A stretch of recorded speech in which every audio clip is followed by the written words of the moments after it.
नमस्कार दोस्तों, स्टडी 91 पर आप सबका हार्दिक स्वागत अभिनंदन है। जल्दी से सब लोग लाइव आ जाइए, फटाफट फटाफट जल्दी से, ठीक ना। आप सबको एकदम आज शानदार एक महत्वपूर्ण श्रृंखला प्रश्नों की देखने को मिलेगा। प्रश्न देखो भाई, वही रहते हैं जो परीक्षाओं में आए हुए हैं और हमेशा परीक्षाओं में पूछे जाते हैं। कोशिश यही रहती है कि उन्हीं प्रश्नों की श्रृंखलाओं को आप सबके सामने रखा जाए, जिससे आप ज़्यादा से ज़्यादा कर पाएं और आपको सफलता भी ज़्यादा से ज़्यादा प्राप्त हो, ठीक ना। तो आइए बिना देरी किए हुए हम लोग प्रश्नों के शानदार श्रृंखलाओं को एक एक करके देखते हैं। चलिए जल्दी से आ जाइए, हम सब देखते हैं प्रश्नों के श्रृंखला को। ये रहा आपके सामने पहला प्रश्न। हाँ जी, तो सभी को गुड मॉर्निंग, ठीक ना। सारे लोगों को गुड मॉर्निंग। जल्दी जल्दी सब लोग एक बार शेयर और like, please please share and like please, ठीक ना। आप सबसे विनम्र निवेदन है कि एक बार तेजी से शेयर और लाइक कर दीजिए, ठीक। वैसे भी आप सब जितने बच्चे मेरे रोज पढ़ने वाले होते हैं वही लगभग उपस्थित हैं, ठीक ना। तो आइए हम सब देखते हैं प्रश्नों के एक महत्वपूर्ण श्रृंखला को। ये रहा हमारे सामने प्रश्न, जो है महत्वपूर्ण प्रश्न ये हमारे सामने रहा, ठीक। तो आइए देखते हैं ये प्रश्न। पहला ही प्रश्न है स्क्रीन पर कि जब भारत छोड़ो आंदोलन पारित किया गया था तब भारतीय राष्ट्रीय कांग्रेस के अध्यक्ष कौन थे। ये बहुत ही आसान सा प्रश्न है। उस समय भारतीय राष्ट्रीय कांग्रेस के अध्यक्ष मौलाना अबुल कलाम आजाद जी थे। कौन थे? मौलाना अबुल कलाम आजाद जी। आजाद जी जो थे ये सबसे युवा अध्यक्ष भी, कांग्रेस के सबसे युवा अध्यक्ष भी बने थे, ठीक ना। साथ साथ ही सबसे लंबे समय तक अध्यक्ष रहे, सबसे लंबे समय तक ये आपको अध्यक्ष रहे। लगभग 6 वर्षों तक आपको अध्यक्ष के रूप में इन्होंने काम किया। भारत छोड़ो आंदोलन ये आपको कब पारित किया गया? तो भारत छोड़ो आंदोलन आपको 8 अगस्त 1942 ईस्वी को पारित किया गया। इसे शुरू करने का निर्णय कब लिया गया? तो 9 अगस्त 1942 ईस्वी को। लेकिन इसी 9 अगस्त की रात्रि यानी 8 अगस्त की मध्य रात्रि को सुबह 9 अगस्त होने वाला था। चोटी के सभी नेताओं को गिरफ्तार कर लिया जाता है। ऐसे स्थिति में आंदोलन नेतृत्व किसके नेतृत्व में शुरू किया गया? तो गांधी जी के नेतृत्व में, ठीक ना। किसके नेतृत्व में? तो गांधी जी के नेतृत्व में, ठीक। गांधी जी के नेतृत्व में शुरू किया गया, ठीक ना, शुरू। लेकिन आंदोलन के शुरू होने से पहले ही चोटी के सभी नेताओं को गिरफ्तार कर लिया जाता है। अब यहीं पे महत्वपूर्ण बातों में कर सकते हो कि आपको भारत छोड़ो आंदोलन के समय आपको वायसराय कौन था?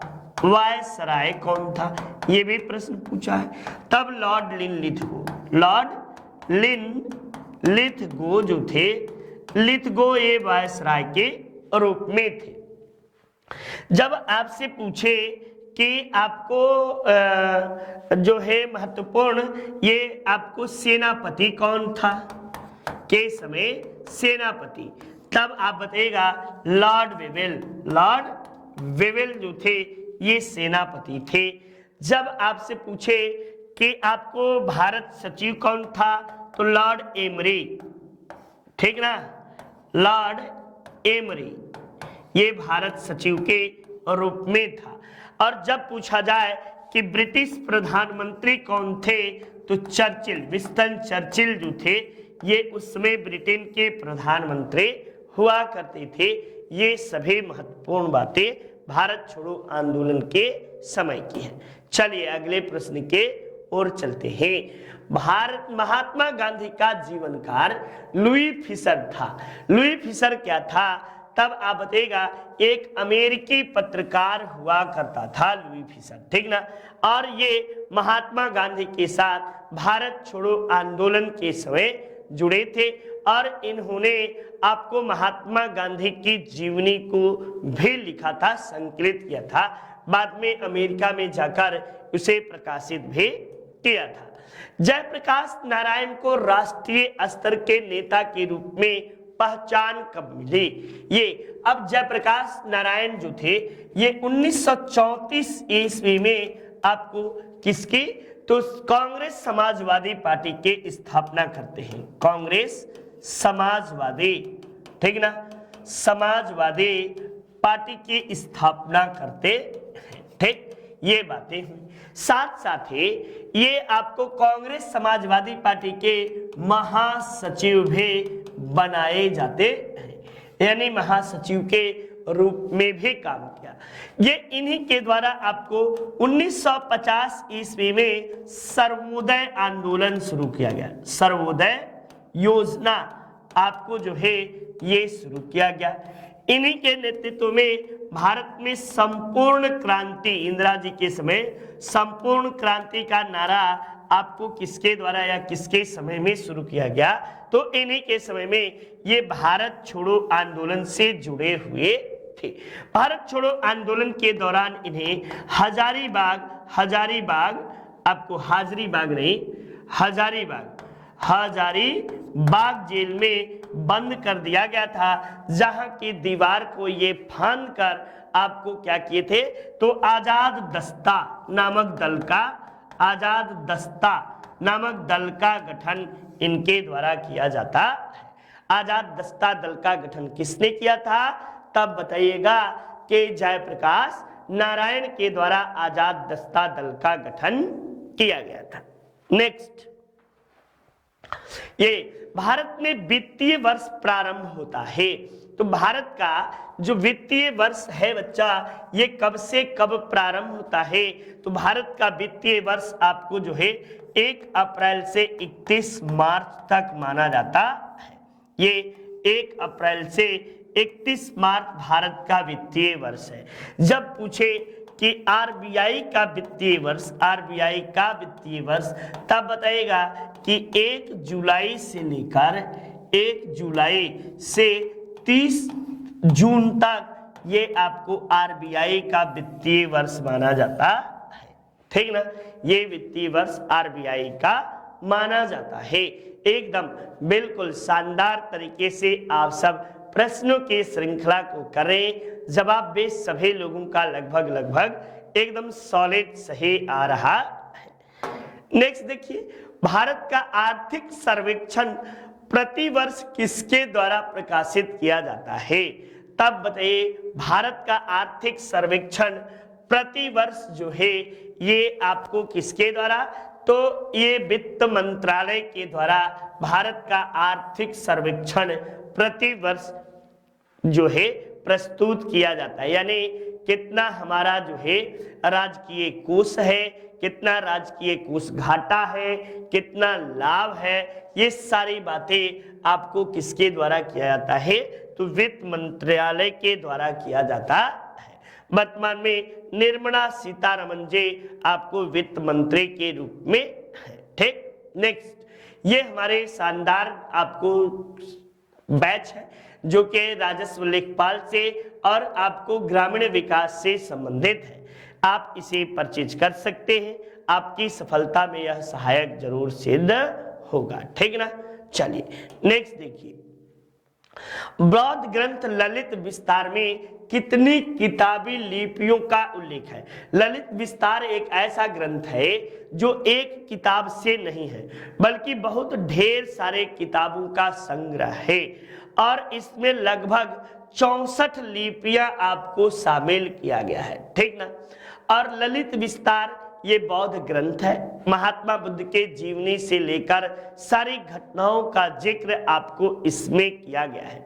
साथ साथ ही आप नाम सुने होंगे एक आपको जो है लाइट ऑफ एशिया। ठीक ना, लाइट ऑफ एशिया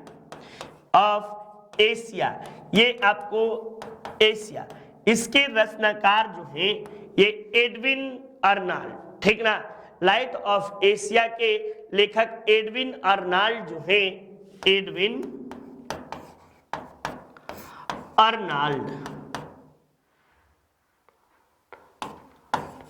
ये लाइट ऑफ एशिया के लेखक एडविन अर्नाल्ड ने आपको जो है के बहुत कुछ बताया है इसमें सारी बातें लाइट ऑफ एशिया का ललित विस्तार से ही लिया गया है। ठीक, नेक्स्ट देखो, अशोक के ब्राह्मी लिपि अभिलेख को सर्वप्रथम किसने पढ़ा था? तो अशोक के ब्राह्मी लिपि अभिलेख को सर्वप्रथम जेम्स प्रिंसेप के द्वारा पढ़ा गया था। कब पढ़ा गया था? तो 1838 ईस्वी में जेम्स प्रिंसेप ने पढ़ा था। लेकिन अशोक के अभिलेख को सर्वप्रथम प्राप्त किसने किया था? सर्वप्रथम खोजा किसने? ठीक ना, खोजा किसने? तो टी पैंथलर का नाम सुने होंगे। टी पैंथलर जो है इन्हीं के द्वारा सर्वप्रथम खोजा जाता है। कब? तो 1750 ईस्वी में इन्होंने दिल्ली में आपको जो है कि अशोक के अभिलेखों को सर्वप्रथम पहचाना कि ये अशोक के अभिलेख जो है यही है। ठीक ना, चलिए नेक्स्ट अगले प्रश्न, यहीं पे अभी बहुत कुछ बता सकते हो। अशोक का सबसे लंबा अभिलेख, ठीक ना, सबसे लंबा अभिलेख, तब बताइए कि 7वां सबसे लंबा है। सबसे बड़ा अभिलेख, ठीक ना, सबसे बड़ा, तब 13वां अभिलेख आपको सबसे बड़ा है। सबसे छोटा, ठीक, सबसे छोटा, तब बताइए रुम्मिन देई अभिलेख। आपको अभिलेखों के आधार पर अशोक का इतिहास D.R. भंडारकर आपको जो है अभिलेखों के आधार पर अशोक का इतिहास लिखे। अभिलेखों के आधार पर अशोक का इतिहास, ठीक ना, अशोक का इतिहास लिखने का काम किसने किया? तो D.R. भंडारकर महोदय के द्वारा किया जाता है। नेक्स्ट देखो, आओ, भारत की तीसरी सबसे अधिक बोली जाने वाली भाषा। अब हम लोग एक क्रम में तीसरी पूछे तो हमसे क्या मतलब? हम लोग पहले नंबर पे आपको हिंदी सबसे अधिक भारत में बोली जाती है। दूसरे नंबर पे भारत में सबसे अधिक यदि कोई भाषा बोली जाती है तो वह बांग्ला है। ठीक ना, बांग्ला आपको दूसरे नंबर पे है। तीसरे नंबर पे आपको मराठी है।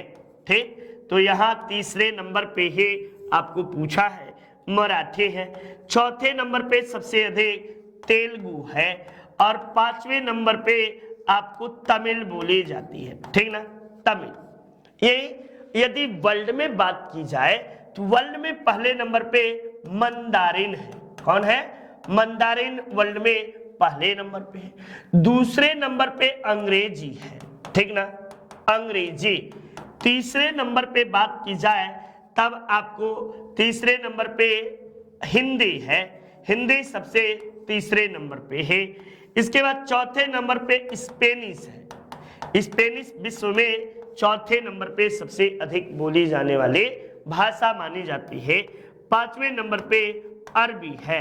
तो इस तरह से आप सबने दोनों साइड देखा, वर्ल्ड का भी देख लीजिए और भारत का भी देख लीजिए। ये आपको विश्व में बोली जाने वाली भाषा, उधर भारत में बोली जाने वाली भाषा 1 2 3 4 ये आप याद कर लो।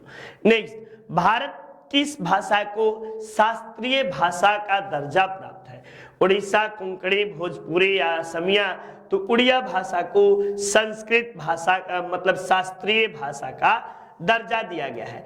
कुल भारत में 6 शास्त्रीय भाषाएं हैं। एक आपको पहला है तमिल है, तमिल, ठीक ना, तेलुगु, संस्कृत, मलयालम, उड़िया, उड़ीसा मतलब उड़िया, और आपको कन्नड़ एक भाषा बचा, कन्नड़। ठीक ना, ये आपको इसमें से देख रहे हैं, ये सबकी जननी, सभी भाषाओं की सबकी जननी कौन है? तो संस्कृत ही है। सबकी जननी संस्कृत है। ठीक ना, तमिल, तेलुगु, बांग्ला, मलयालम जितने हैं इन सभी भाषाओं के जननी संस्कृत को ही माना जाता है।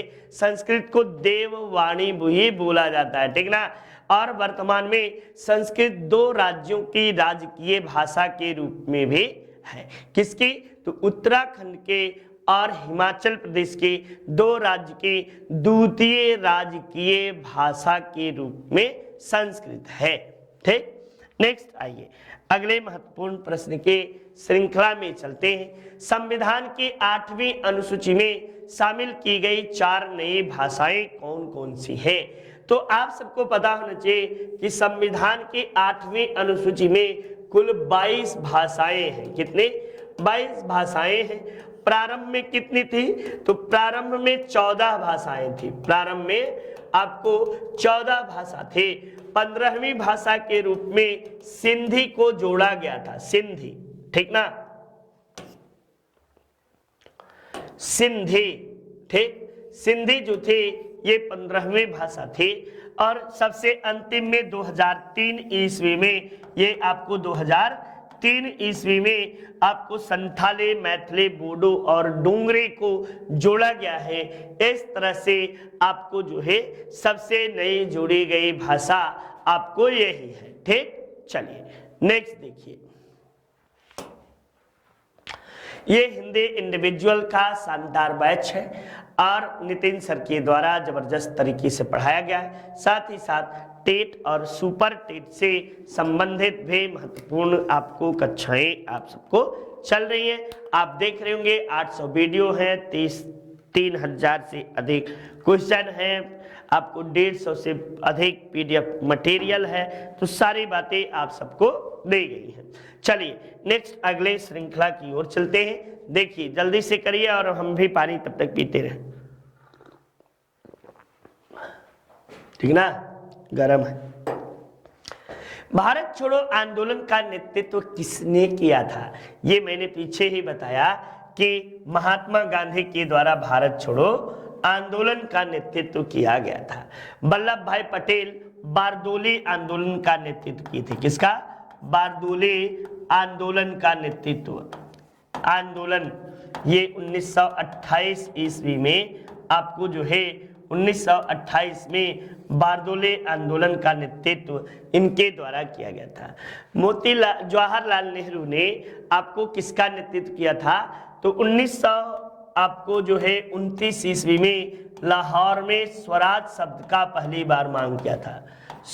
पूर्ण स्वराज, स्वराज नहीं कहिए,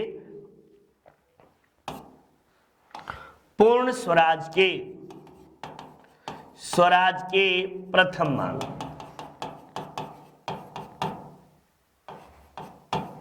और B.R. अम्बेडकर हमारे संविधान के निर्माता, संविधान निर्माता माने जाते हैं। पितामह कर लीजिए, प्रारूप समिति का अध्यक्ष कह लीजिए, ये आपको प्रथम विधि मंत्री कह लीजिए, सब B.R. अम्बेडकर।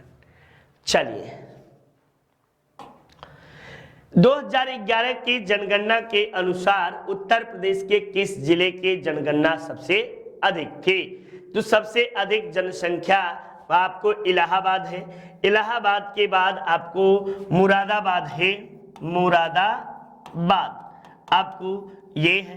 तीसरे नंबर पे गाजियाबाद है और चौथे नंबर पे आजमगढ़ है, आजमगढ़। ये आपको जो है सारी बातें आपके सामने है। ये आपको इस तरह से इलाहाबाद आपको इसका राइट आंसर होगा, ठीक ना। प्रदेश के जिले की जनसंख्या पूछा है, शहर नहीं पूछा है, जिला पूछा है, ठीक। तो इस प्रश्न का जवाब ये हुआ। नेक्स्ट देखिए, भारत में आप सब देख रहे होंगे, भारत में आपको निम्नलिखित में से किस राज्य में नगरीय घनत्व सर्वाधिक है? तो नगरीय घनत्व सर्वाधिक किसका है? तब बताइए, पश्चिम बंगाल का आपको नगरीय घनत्व सबसे अधिक है, ठीक ना, पश्चिम बंगाल का। वैसे केंद्र शासित प्रदेश को शामिल कर लिया जाएगा तो दिल्ली पहले नंबर पे हो जाएगा। और जब बात की जाए कि सर्वाधिक घनत्व वाला कौन सा है, तब आप जो है बिहार सबसे सर्वाधिक घनत्व वाला, बिहार 1106। और सबसे न्यूनतम, ठीक ना,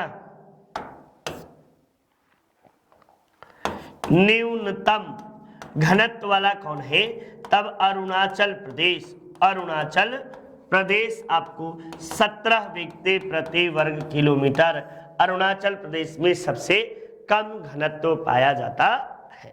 चलिए नेक्स्ट, ए शिव की दक्षिणामूर्ति प्रतिमा उन्हें किस रूप में प्रदर्शित करती है? तब बताइएगा कि शिव की दक्षिणामूर्ति उन्हें शिक्षक के रूप में प्रदर्शित करती है। ये शिव की प्रतिमा सर्वप्रथम चोलों के काल में सबसे अधिक प्रचलित हुई। चोलों के काल में ये आपको शिव की प्रतिमा आपको मिली।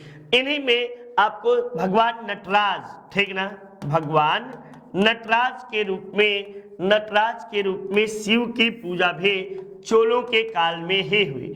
और ये कांसे की मूर्ति थी, कांसे की प्रतिमा आपको बहुत ही सुंदर के प्रतिमा जो थे, ये बहुत सुंदर सुंदर कांसे की प्रतिमा भगवान शिव के बनाए जाते थे। चोल काल में ये चोलों का अद्भुत एक कलाकृति मानी जाती है, जो चोलों के काल में विकसित हुई थी। नेक्स्ट,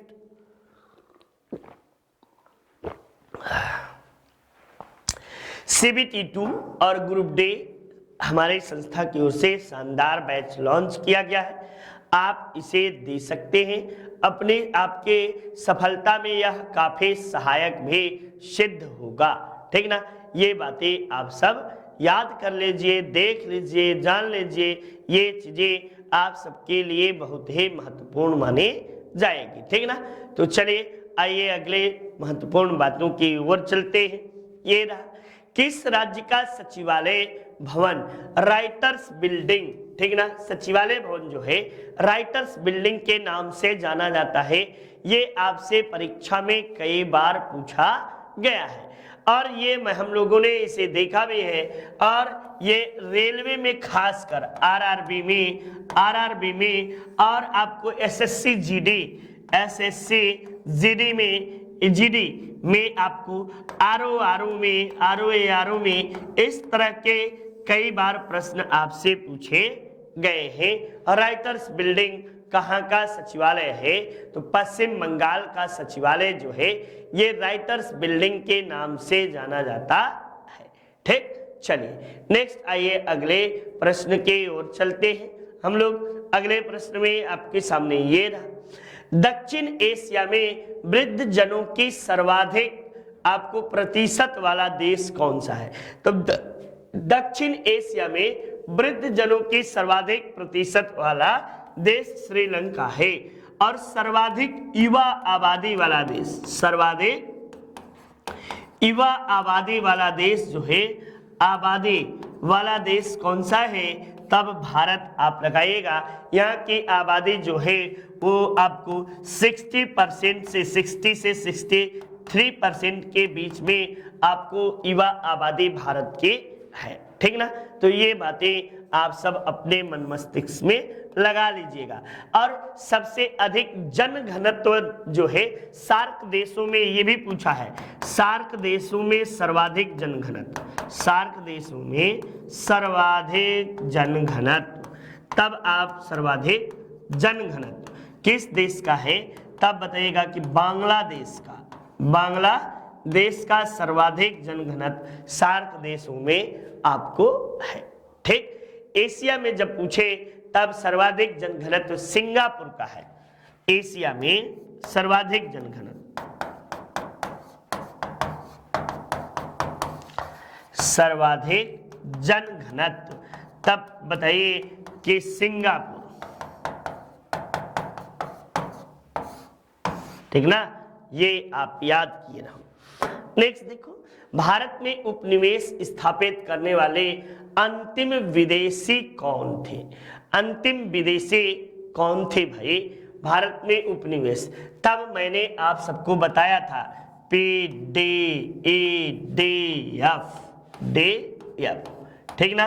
पी से पुर्तगाली यानी पुर्तगाल के लोग थे, पुर्तगाली। डी से डच, डच कहाँ के थे? तो हॉलैंड के थे, हॉलैंड या नीदरलैंड के थे। इंग्लिश यानी अंग्रेज, ये कहाँ के थे? तो इंग्लैंड के थे। और डी से डेनिश, ये डेनिश कहाँ के थे तब बताइएगा, डेनमार्क के थे, डेनमार्क के। और एफ से फ्रांसीसी, फ्रांसीसी ये सबसे अंतिम में आते हैं, ठीक ना। और आपको जो है इस तरह यदि देखा जाए तो भारत में अंतिम विदेशी कौन थे, तो फ्रांसीसी अंतिम विदेशी थे। पुर्तगाली जो थे ये सबसे पहले आए, सबसे पहले आए और सबसे बाद में गए, और सबसे बाद में गए। ये आए कब, तो ये आए थे 1498 में आए थे। गए कब, सबसे बाद में गए कब, तो 1961 ईस्वी में इन्होंने गोवा को अंतिम रूप से छोड़ा। तो ये 1498 से लेकर 1961 तक भारत में रहे, ठीक। निम्नलिखित मुगलों में से किसके साम्राज्य का संस्थापक था, यानी मुगल वंश का संस्थापक कौन था, तो बाबर संस्थापक था। और बहादुर शाह जफर ये जो था ये अंतिम शासक था, अंतिम शासक था। इसने कब अंतिम रूप से, तो 1857 के विद्रोह तक। इसने स्थापना कब की थी, तब बताइए 1526 ईस्वी में मुगल वंश के स्थापना बाबर के द्वारा किया जाता है। सबसे महान शासक कौन था, तो अकबर जो था वह मुगल साम्राज्य का सबसे महान शासक बताया जाता है। जबकि शाहजहां का काल जो था वह आपको स्थापत्य कला का स्वर्ण युग के नाम से जाना जाता है। किसके, स्थापत्य कला के स्वर्ण युग के नाम से आपको जाना जाता है। नेक्स्ट अगले प्रश्न की ओर आइए। आल्प्स पर्वत कहां से देखा जा सकता है, तो आल्प्स पर्वत जो है यूरोप की सबसे लंबी पर्वत श्रृंखला है। यह स्विट्जरलैंड से देखी जा सकती है, ठीक ना। कहां से, स्विट्जरलैंड से। यह यूरोप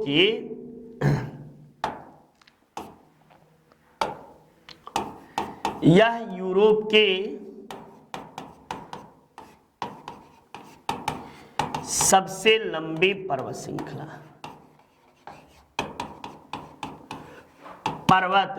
श्रृंखला, आपको मानी जाती है। यदि बात की जाए तब इसकी सबसे लंबी, सबसे ऊंची चोटी की हम लोग बात करें तो इसकी सबसे ऊंची चोटी आपको माउंट ब्लैंक है। कौन, माउंट ब्लैंक, ब्लैंक ये कहाँ है, तो ये फ्रांस में है, ठीक ना। ये फ्रांस में इसकी सबसे ऊंची चोटी है। चलिए नेक्स्ट देखिए। नर्मदा नदी घाटी आपको किस घाटी से होकर बहती है, तो नर्मदा नदी घाटी जो है ये आपको नर्मदा नदी ये रिफ्ट घाटी से, रिफ्ट घाटी से बहती है। और रिफ्ट घाटी से बहने के कारण ही ये एस्चुरी का निर्माण करती है, का निर्माण आपको एस्चुरी का निर्माण करती है। आप सबको बता दें कि विंध्य और सतपुड़ा की पहाड़ियों में से होकर यह गुजरती है। यदि इसकी बात की जाए तो इसका उद्गम जो है ये आपको कहाँ है, तो अमरकंटक। कहाँ पे, अमरकंटक। यह अमरकंटक मध्य प्रदेश में आपको रीवा और सतना जिले के पास में है, ठीक ना। यहाँ से 3 नदियों का उद्गम हुआ। एक पश्चिम में ऐसे बहती खंभात की खाड़ी में गिरती है नर्मदा, ठीक ना। एक इधर से ऐसी बहती हुई चली जाती है, बिहार में मिलती है सोन, ठीक। और वहीं पे उसके जस्ट थोड़ा सा पहले यहाँ से बहती हुई आपको जाती है टोन्स, और ये आपको इलाहाबाद यानी प्रयाग के समीप, प्रयागराज के समीप जो है ये समीप आपको गंगा में मिल जाती है, गंगा के सहायक। और ये कहाँ, तो आपको पटना के समीप, पटना के समीप आपको गंगा की सहायक के रूप में मिलती है, ठीक ना। ये नर्मदा नदी को आपको गुजरात की जीवन रेखा कहते हैं, गुजरात की जीवन रेखा नर्मदा को कहा जाता है। साथ साथ ही नर्मदा नदी से महत्वपूर्ण बातें कि इसकी कुल लंबाई 1320 किलोमीटर है, लेकिन इसमें से 1000 किलोमीटर जो है ये एमपी में बहती है, एमपी में बहती है, और आपको 320 किलोमीटर जो है यहाँ बहती है। इसी पे पोरबंदर जानते होंगे गुजरात का पोरबंदर जो है नर्मदा नदी पर है स्थित है। साथ साथ ही स्टैचू ऑफ यूनिटी जो कि बनी है यह भी नर्मदा नदी पर ही आपको स्थित है, ठीक ना, नर्मदा पर ही स्थित है। नेक्स्ट अगले प्रश्न की ओर चलिए। निम्न में से कौन सा एक शहर वाला देश है, ठीक ना, एक शहर वाला देश यानी एक ही पूरा शहर ही है, वह कोई और नहीं सिंगापुर है। कौन सा? सिंगापुर है, ठीक ना। सिंगापुर जो है ये दुनिया का दूसरा ऐसा देश है जिसके राजधानी का नाम आपको राजधानी का नाम भी सिंगापुर है, ठीक ना, सिंगापुर। और यहाँ पे मुद्रा जो है डॉलर चलती है, मुद्रा डॉलर चलती है। सर्वाधिक जनघनत्व वाला देश, ठीक ना, एशिया का सर्वाधिक जनघनत्व के दृष्टि से यह देश माना जाता है और दक्षिण पूर्व एशिया का सबसे विकसित देशों में से एक भी इसे कहा जाता है। यदि बात की जाए वर्तमान में यहाँ के राष्ट्रपति कौन हैं, तब आप बता सकते हैं कि वर्तमान में यहाँ के राष्ट्रपति आपको जो है हलीमा याकूब है, हलीमा याकूब, ये आपको राष्ट्रपति के रूप में यहाँ के, ठीक, ये बातें हुई। चलिए नेक्स्ट, ये रहा खाद्य श्रृंखला में किसको भोजन में कम से कम ऊर्जा प्राप्त होती है। अच्छा, घास, टिड्डा, मेढक। अब ये हम लोग आओ देखते हैं खाद्य श्रृंखला इस तरह से बनाते हैं। ये हमारा आपको जो है इस तरह से ये हमारा उत्पादक हुआ। उत्पादक में आपको घास क्या है, उत्पादक, ठीक ना। आपको इसके बाद क्या आएगा, घास को टिड्डा खाता है, टिड्डा घास चट कर जाता है, ये प्रथम उपभोक्ता है, उपभोक्ता। अब यहीं पे आपको जो है द्वितीय उपभोक्ता, द्वितीय उपभोक्ता में आपको क्या है, टिड्डा को मेढक खा जाता है और मेढक को सांप खा जाता है। तृतीयक उपभोक्ता, ठीक ना, तृतीयक उपभोक्ता आपको माना जाता है। ऊर्जा का प्रवाह जो है आपको ऊपर से इधर से ऊपर की ओर जाता है, ठीक ना, ये हमेशा रेखीय होता है, रेखीय ऊर्जा प्रवाह ये होता है, ठीक। अब यहाँ पे यदि घास को 1000 किलो कैलोरी ऊर्जा मिल रही है तो 10 के प्रतिशत में जाता है, 10 के प्रतिशत में, तो टिड्डा को 100 मिलेगा, मेढक को 10% मिलेगा और सांप को 1%। तो सबसे कम ऊर्जा किसको मिला, सांप को सबसे कम ऊर्जा आपको किसे मिला, तो सांप को सबसे कम ऊर्जा प्राप्त हुआ, ठीक ना। सबसे अधिक किसे, तो घास को मिला, ठीक। नेक्स्ट देखो, ये हमारे प्रवीण सर हैं और मैथ्स के शानदार जबरदस्त तरीके से इन्होंने मैथ्स को पढ़ाया है। आप इनके क्लास को ले सकते हो, समझ सकते हो, देख सकते हो और सफल भी हो सकते हो। चलिए देखते हैं अगले क्लास की ओर चलते हैं, अगले क्वेश्चंस की ओर। ये पहली बार भारत के बाहर से आने वाले, भारत में बसने वाले कौन थे, तो पहली बार भारत से आकर भारत में बसने वाले ये कोई और नहीं थे बल्कि आपको आर्य थे। आर्यों के विषय में विद्वानों के बीच अलग अलग राय प्रस्तुत की गई है। जैसे आपको एक विद्वान थे मैक्स मूलर का नाम सुने होंगे।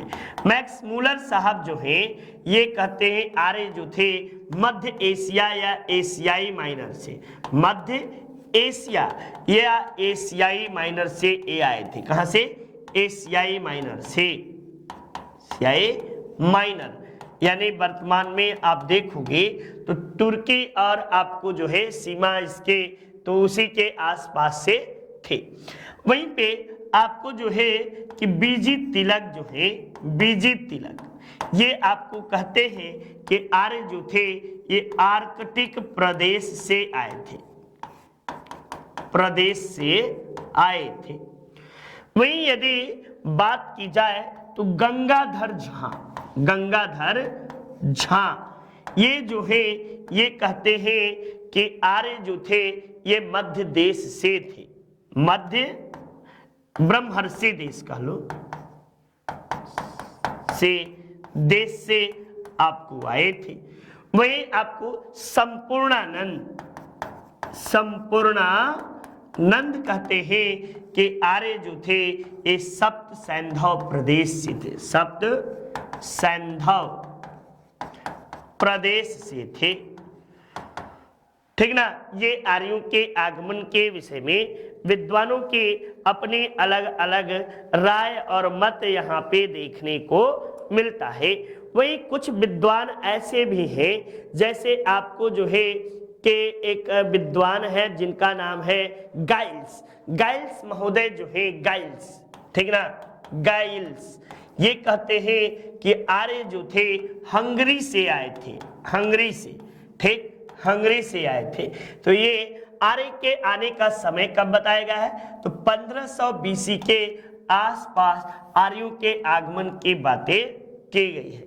लेकिन ये पूरी तरह से अब झूठ बातें हो गई हैं, क्योंकि आप सबको बता दिया जाए कि 5000 साल के इतिहास में मानव की प्रजाति का अध्ययन किया गया तो उसमें किसी तरह का कोई भी परिवर्तन देखने को नहीं मिलता है, ठीक ना। तो ये बातें देखने को नहीं मिलता, इसीलिए आर्यों का मूल निवास स्थान भी यही है, ठीक। नेक्स्ट देखो, जीडीपी की वृद्धि दर हमारे अर्थव्यवस्था का सूचक है। तो अर्थ किस तरह के? तो ग्रॉस डोमेस्टिक प्रोडक्ट, जीडीपी का full form gross domestic product, इसे बोलते हैं सकल घरेलू उत्पाद, सकल घरेलू उत्पाद के नाम से हिंदी में जाना जाता है। सकल घरेलू उत्पाद कहते किसको? तो एक वर्ष में यानी एक वित्तीय वर्ष में समस्त वस्तुओं एवं सेवाओं के विक्रय मूल्य को यानी मौद्रिक मूल्य को हम सब क्या कहते हैं? तब आपको जीडीपी कहते हैं। जैसे मान लो कोई नौकरी वाला है व्यक्ति और वह कितना कमाता है? तो 10,000 उसके मंथली इनकम है, ठीक ना, गुणे 12 तो वह कितना कमा लेगा? 1,20,000 रुपए उसके आपको साल भर में कमाया। यदि कोई कृषक है और उसने आपको जो है कि मान लो 10 कुंटल गल्ला चावल उत्पादन किया, 10 कुंटल चावल पाया, ठीक ना, चावल, और कितने रेट से बेचेगा? तो 10 के रेट से बेचेगा या 15 के रेट से कर लो, 15 के रेट से धान बेचा, तब 15 दहा में 1 कुंटल का 1500, 15,000 रुपए उसने आपको धान से कमाया। मान लो उसने 20 कुंटल जो है आपको जो है 20 रुपए क्विंटल यानी ये आपको जो है 20 कुंटल 15 रुपए के हिसाब से उसने गेहूं को बेचा, ठीक ना, गेहूं, तब आपको 15 दूनी 30, तो 30। अब यहाँ पे आप जोड़ो 0 एकम 0, 0 एकम 0, 0 एकम 0, 5 एकम 5, आपको जो है 3 1 4 और 4 3 7, 1,75,000, ठीक ना। 1,75,000 जो है ये आपको देश की जीडीपी हुई या उस व्यक्ति या एक परिवार की जो है अलग अलग आय का स्रोत हुआ, ठीक ना। तो इसे ही हम इस तरह से हम जीडीपी का काउंट करते हैं। नेक्स्ट देखो, किशोरावस्था में लड़कियों में माहवारे की शुरुआत को क्या कहा जाता है? तब रजो धर्म, रजो दर्शन नहीं, रजो धर्म के नाम से जाना जाता है। ये लगभग आपको 12 वर्ष की अवस्था में बालिकाओं को हार्मोनल स्राव के कारण यह जो होता है ठीक ना, ये आपको चीजें। और आपको इसी का परिणाम जो होता है देखने को मिलता है, हार्मोनल चेंजेस के कारण ही लड़कियों की शारीरिक बनावट में भी परिवर्तन। फिर ये लड़कियों में 12 साल, लड़कों में 14 वर्ष की आयु में आपको परिवर्तन देखने को मिलता है लड़कों में। और 14 वर्ष की आयु में देखेंगे तो लड़कों में भी दाढ़ी मूंछ का आना, आपको जो है अंडर आर्म्स में हेयर आना, ये सारी चीजें ये आपको हार्मोनल स्राव के कारण ही है। ठीक, नेक्स्ट देखिए अगला, भारत की जनगणना 2011 के अनुसार इकलौता राज्य जिसमें मुस्लिम आबादी में गिरावट देखी गई, वह एकमात्र ऐसा राज्य कौन सा था? तो मणिपुर इकलौता ऐसा राज्य था जहां आबादी में गिरावट दर्ज की गई थी। ठीक ना। नेक्स्ट अगले प्रश्न में, ये हमारे शानदार श्रृंखला हम लोगों का एक अथक प्रयास, और इस प्रयास में हम सब सफल भी हैं, आप सबका भरपूर सहयोग मिल रहा है और इसी तरह उम्मीद करता हूं मिलता भी रहेगा। नेक्स्ट देखिए, भारत की जनगणना 2011 के अनुसार अनुसूचित जातियों की जनसंख्या कितनी है?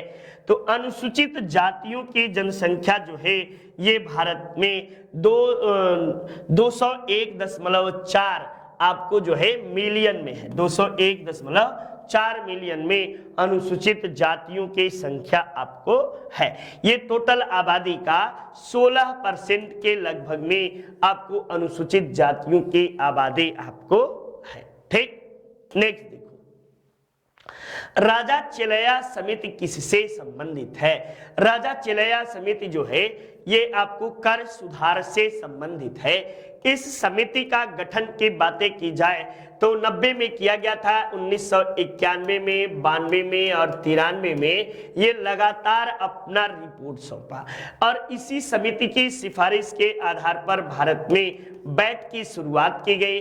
साथ ही साथ आपको जो है कि सेवा कर जो है, सेवा कर जो है भारत में इसी समिति की सिफारिश पर लागू किया गया। आज सेवा कर का भारतीय अर्थव्यवस्था में सबसे बड़ा योगदान किसी का है? तो सेवा कर का ही है और वह चिलैया समिति की सिफारिश पर ही लागू किया गया था।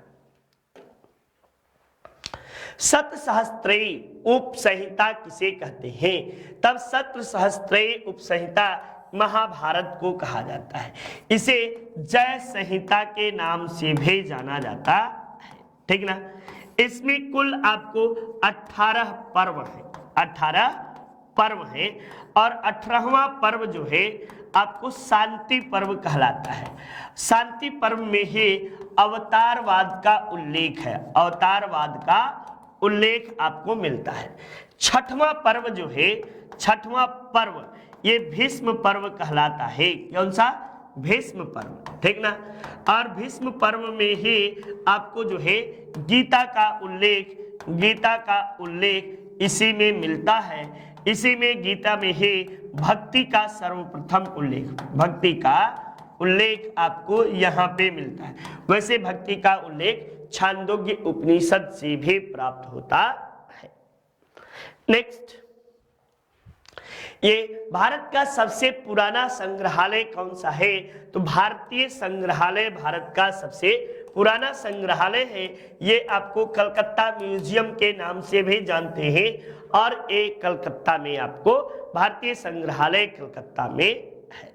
ठीक, चलिए नेक्स्ट, ये हमारे नितिन सर द्वारा हिंदी एकदम जबरदस्त तरीके से लिखा गया और हिंदी भरपूर आप सबको लिए सहायक भी सिद्ध होगी सफलता में। तैरकर इंग्लिश चैनल को पार करने वाले पहले भारतीय महिला कौन है? तो आरती साहा पहले भारतीय महिला हैं जिन्होंने तैरकर इंग्लिश चैनल को पार किया। आरती साहा पहले भारतीय महिला मानी जाती है। नेक्स्ट, रामायण के रचयिता महर्षि वाल्मीकि का आश्रम निम्नलिखित में से कहाँ है? तब ये ब्रह्मवर्त देश में है और ब्रह्मवर्त देश का अर्थ है वर्तमान में बांदा चित्रकूट के आसपास का क्षेत्र ब्रह्मवर्त देश के नाम से जाना जाता था। ये उत्तर प्रदेश और उत्तराखंड का पूरा क्षेत्र ब्रह्मवत। ये जो वाल्मीकि हैं इन्हें आदि कवि कहा जाता है, आदि कवि के नाम से वाल्मीकि को जाना जाता है। और रामायण को आदि ग्रंथ कहा जाता है। क्या कहते हैं? आदि ग्रंथ। रामायण हरि अनंत हरि कथा अनंता, ठीक ना। ये रामचरितमानस गोस्वामी जी का भी जन्म जो है चित्रकूट के आसपास ही, चित्रकूट में ही हुआ था। चित्रकूट के राजापुर गांव में आपको इनका जन्म हुआ था, गोस्वामी जी का। और इनके पिता का नाम जो था आत्माराम दुबे और माता का नाम हुलसी, हुलसी से बन गए थे तुलसी, ठीक ना। चलिए, जन्मे थे तुलसी। उत्तर प्रदेश में सबसे कम क्षेत्रफल वाला आपको जनपद कौन सा है? तब आप जवाब दोगे तो ऑप्शन के अनुसार तो बच्चा आपको संत रविदास नगर है, लेकिन अब यह परिवर्तन हो गया है और आपको हापुड़ जो है, हापुड़ सबसे छोटा है। इसके बाद आपको शामली है और शामली के बाद जो है ये रविदास नगर है। सबसे बड़ा की बात की जाए, सबसे बड़ा कौन सा है? तब आप बताइएगा लखीमपुर खीरी, लखीमपुर खीरी ये आपको सबसे बड़ा जो है उत्तर प्रदेश का क्षेत्रफल की दृष्टि से सबसे बड़ा जिला लखीमपुर खीरी है। नेक्स्ट, उत्तर प्रदेश राज्य में उर्दू को राजभाषा का दर्जा कब दिया गया? तब उत्तर प्रदेश राज्य में उर्दू को राजभाषा के रूप में दर्जा कब दिया जाता है? तब आप जवाब दीजिएगा कि दर्जा आपको 1989 ईस्वी में द्वितीय राजभाषा के रूप में दर्जा उर्दू को दिया जाता है।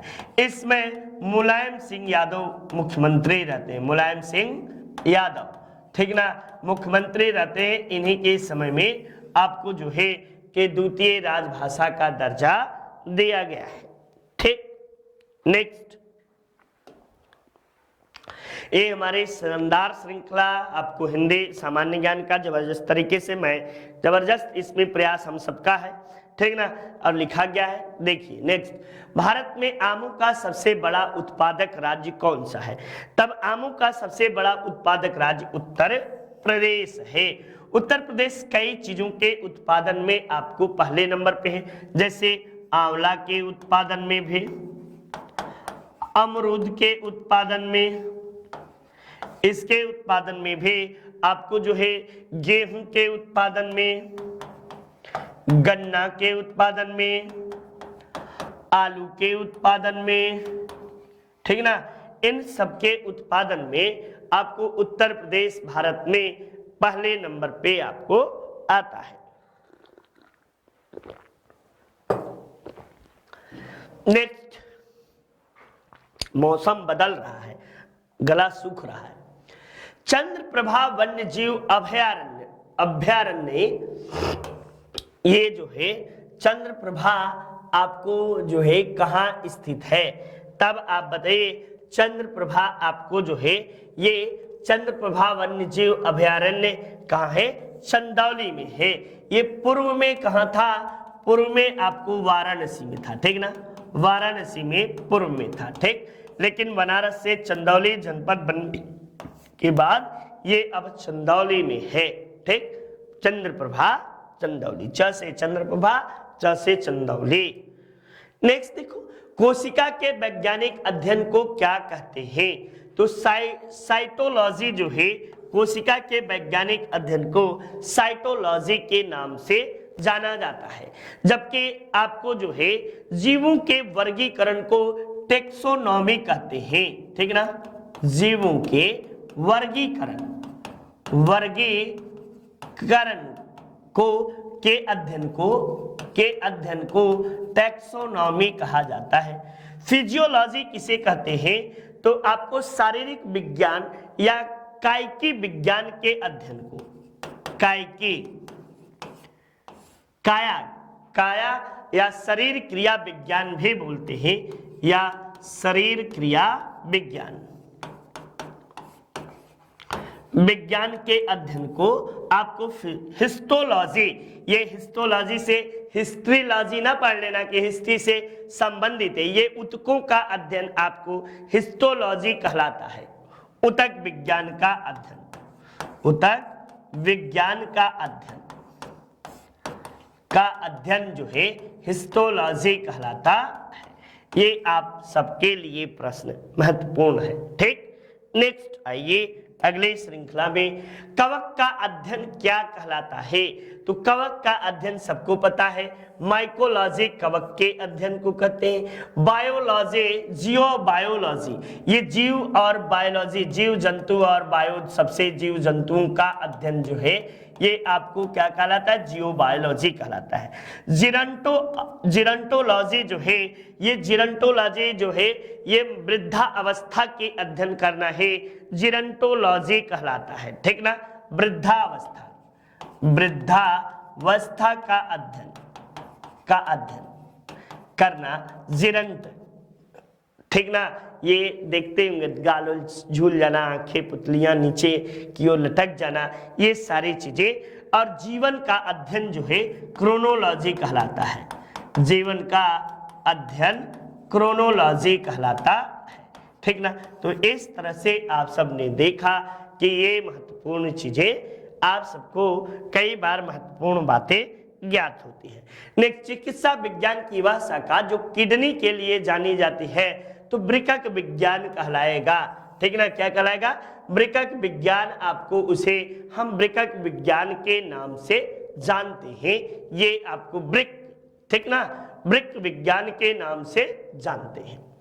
नेक्स्ट देखिए, जीवों के वर्गीकरण के अध्ययन को अभी बताया, टेक्सोनॉमी जीवों के वर्गीकरण के अध्ययन को बोलते हैं। सर्पेंटोलॉजी सांपों का अध्ययन जो है अध्ययन करना सर्पेंटोलॉजी कहलाता है। जियोबायोलॉजी, अभी पीछे ही मैंने बताया कि जियोबायोलॉजी उस विज्ञान को कहते हैं जिसमें आपको जीव जंतु और आपको जीवों के अध्ययन को, यानी जीव विज्ञान का अध्ययन जियोबायोलॉजी कहलाता है। वायरोलॉजी, ये मैंने कई बार देखा, वायरोलॉजी मुझे समझ में नहीं आया। ठीक ना, तो मैं बताऊंगा भी नहीं गलत, चूंकि मुझे याद भी नहीं है। वायरस से वायरोलॉजी बना दूं, ये चीजें मेरी समझ में नहीं आई। ठीक, चलिए नेक्स्ट देखिए, ये आपको जो है महत्वपूर्ण श्रृंखला है मैथमेटिक्स के शानदार, आपको हम सबके द्वारा जो है कि ये लिया गया है और लिखा गया है, आप सबके लिए बहुत सहायक सिद्ध होगा। तो इस तरह प्रश्नों की श्रृंखला समाप्त हुई। नमस्कार, आपका दिन मंगलमय हो, आप सबका सहयोग बहुत बना रहा। धन्यवाद इसके लिए, आपका दिन शुभ हो।